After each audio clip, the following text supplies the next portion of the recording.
and welcome back to my channel. So today I'm going to run through how to make my sweet short crust pastry. This pastry takes like 10-15 minutes to make, is really rich and buttery and delicious and is easy.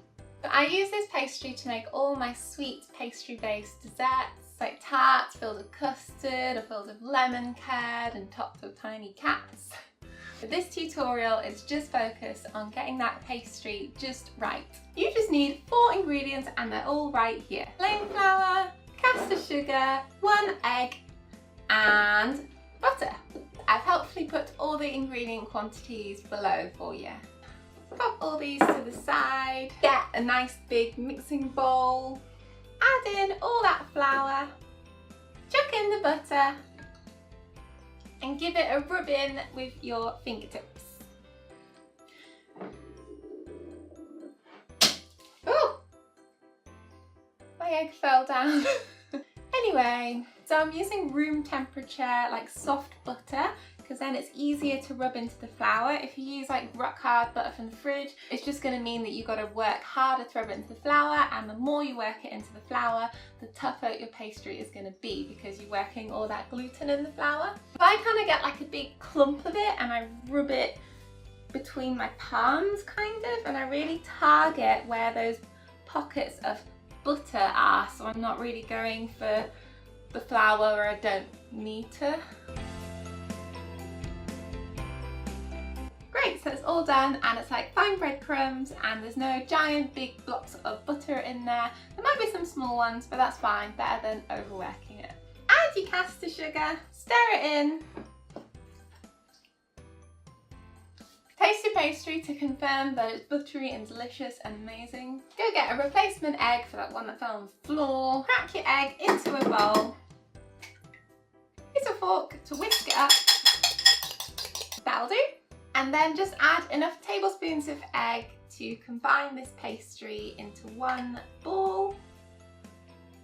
So I'm going to start with 2. I think that needs a bit more egg. Great, keep stirring.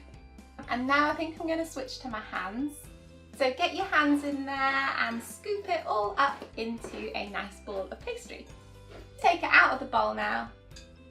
And then don't overwork it, but just make sure it comes together as a rough kind of ball.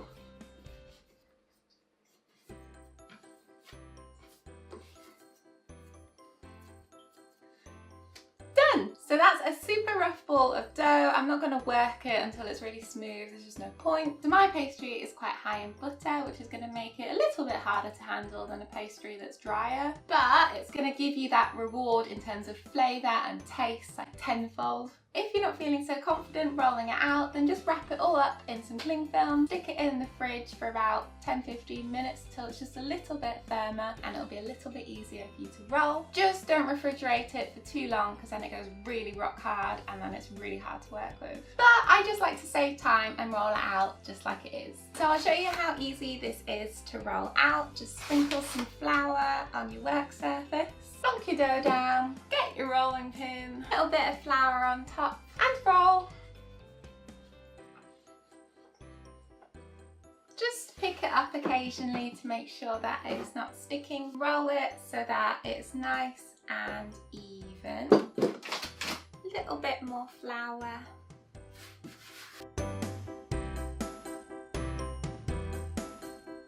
So that is all rolled nice and thin and it's not sticking, so all good. And then basically just use this pastry to make whatever you like, so like mini tarts or like a bigger tart. So if you're doing like a big tart, then you might want about twice this amount to make sure that it covers it all completely.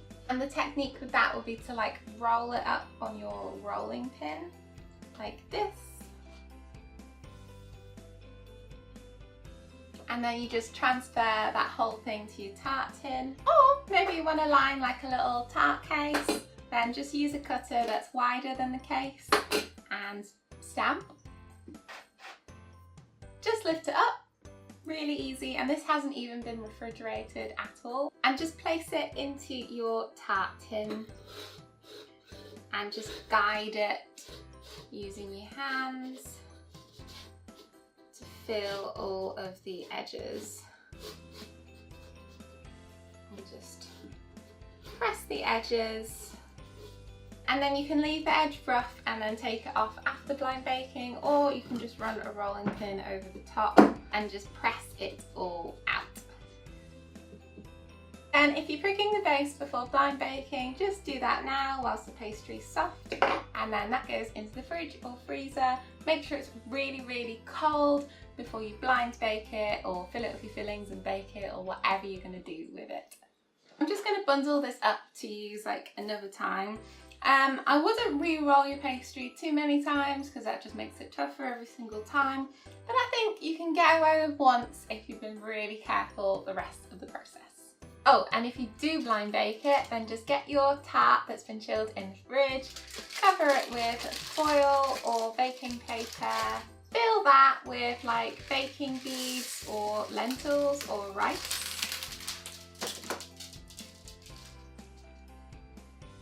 And bake that at 180 degrees Celsius, and then just take out all the foil and the beads and bake it for another 5 to 10 minutes until that crust is nice and brown. So here's the pastry blind baked. Now I can just add my filling to that and then serve it. Though if I'm going to add a filling and then bake it for a little bit longer, then I just bake it to a slightly paler colour. Ultimately, you want a nice golden brown, kind of like this, and you want it to be nice and snappable. Look how nice and thin that is. That is my delicious, buttery, sweet, short crust pastry. It takes minutes to make, and then you can use it for all your different pastry-based creations.